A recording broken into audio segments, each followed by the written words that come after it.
Halo, selamat datang di obrolan santai bersama saya Asino Priadi. Kita akan membahas mengenai ruang diskusi seputar pendidikan jenjang SMK. Dan di episode kedua ini kita akan menghadirkan bintang tamu yang spesial yang pasti kita bakalan belajar banyak hal dan akan membahas mengenai prospek ke depan setelah lulus dari SMK Dewantara. Nah, untuk bintang tamu kali ini kita sambut tamu kita yaitu Kak Nadia Nur Insani. Tepuk tangan. Oke, selamat datang Kak Nadia. Ya. Silakan duduk Kak. Terima kasih.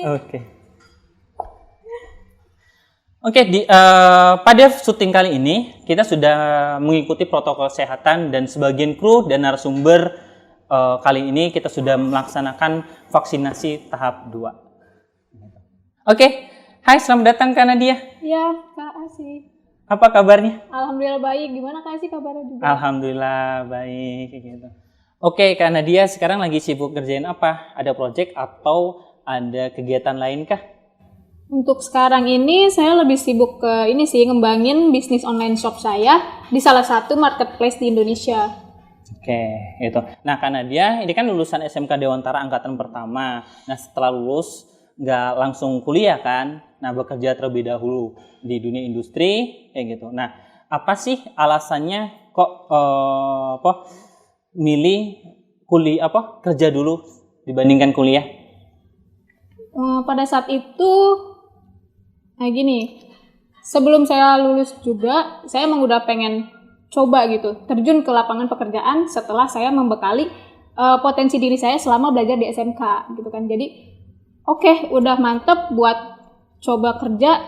Ya udah, akhirnya 1 tahun saya coba kerja dan saya menekuni ya di bidang yang saya masih suka banget gitu selama di SMK gitu.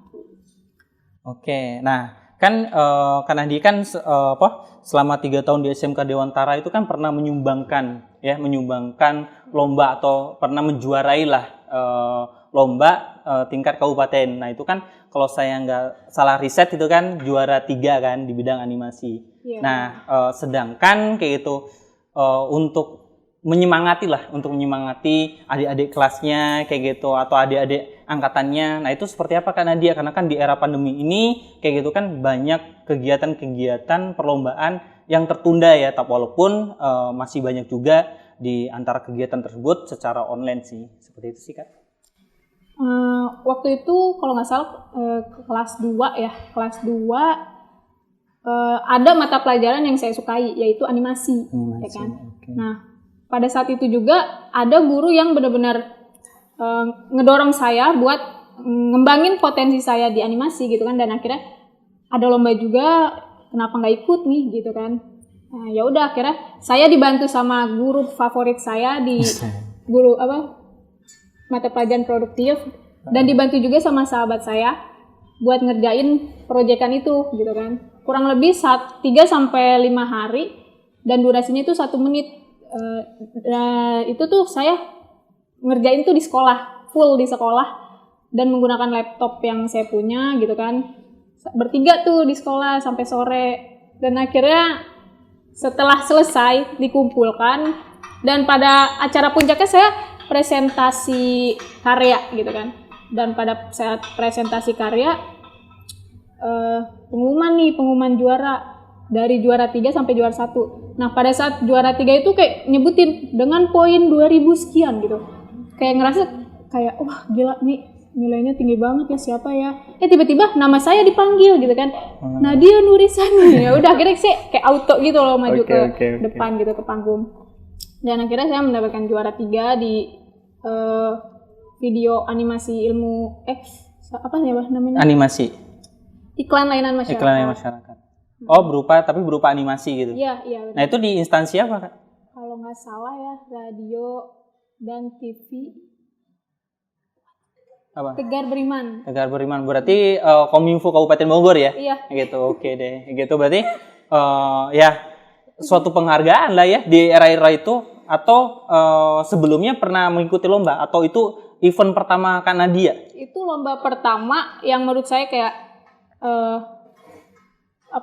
pemecah di SMK juga. Yes. Saya membawa piala buat SMK Dewantara juga kan. Dewantara. Pada saat itu pertama kalinya, dan kepala sekolahnya siapa ya, Bu Imai kalau nggak salah. Bu Imai? Ya. Berarti angkatan 2 udah Bu Imai Ya, untuk kepala sekolahnya? Kepala sekolahnya Bu Imai, dan saya ngasih gitu kayak, Bu, ini saya juara 3 gitu.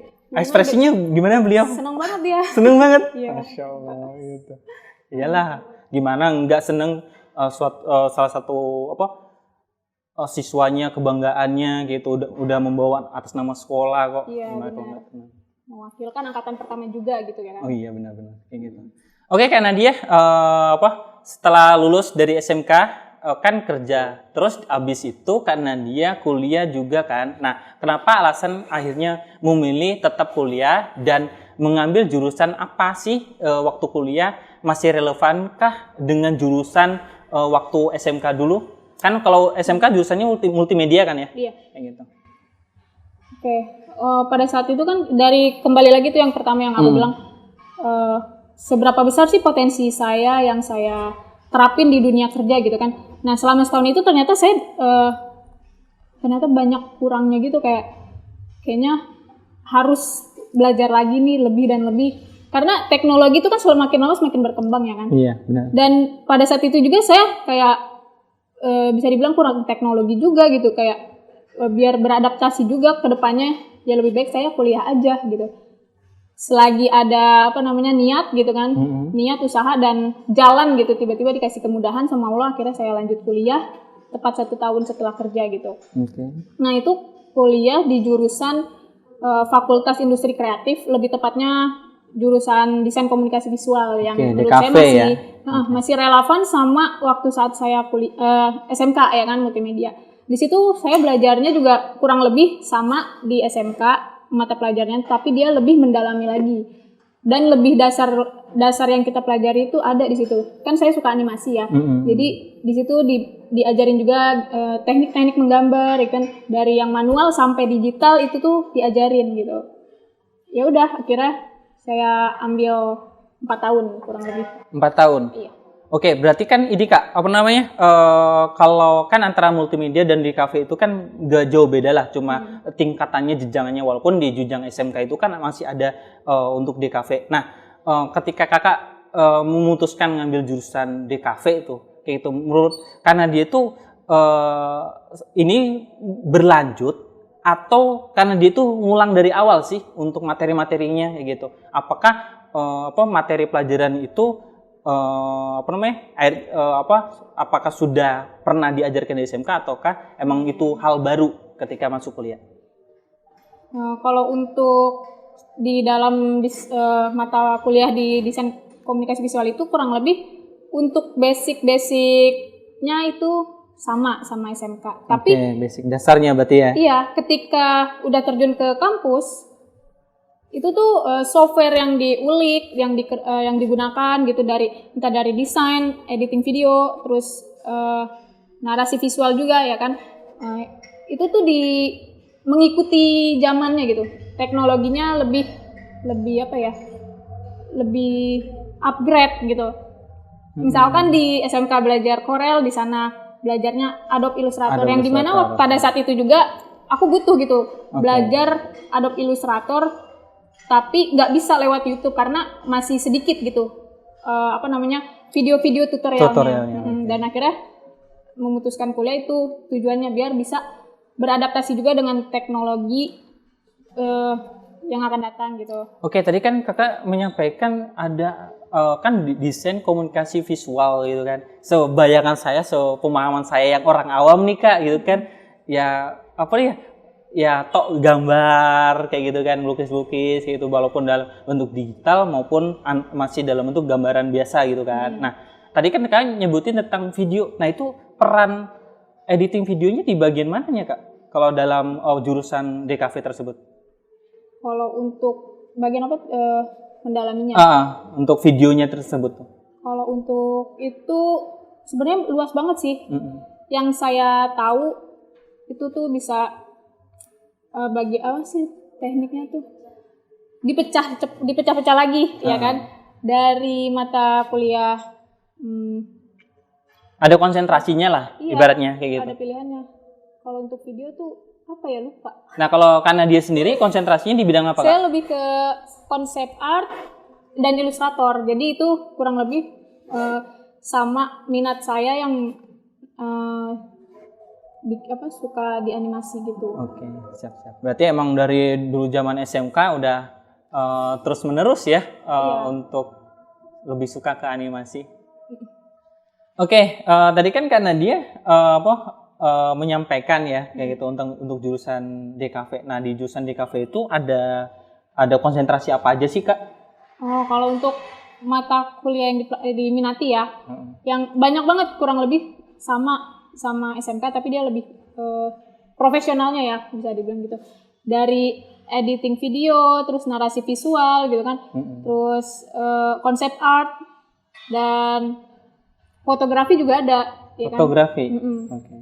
Terus, banyak deh, bisa dibilang itu mencakup semuanya sih desain komunikasi visual itu dari SMK. Oke. Nah, kalau karena dia sendiri ngambil konsentrasi apa, Kak? Oh ya, kalau aku sih minati di konsep art, dia lebih ke ilustrasi gitu ya. Jadi selama saya belajar itu dari teknik dasar, menggambar gitu kan, sampai ke digitalnya juga, dari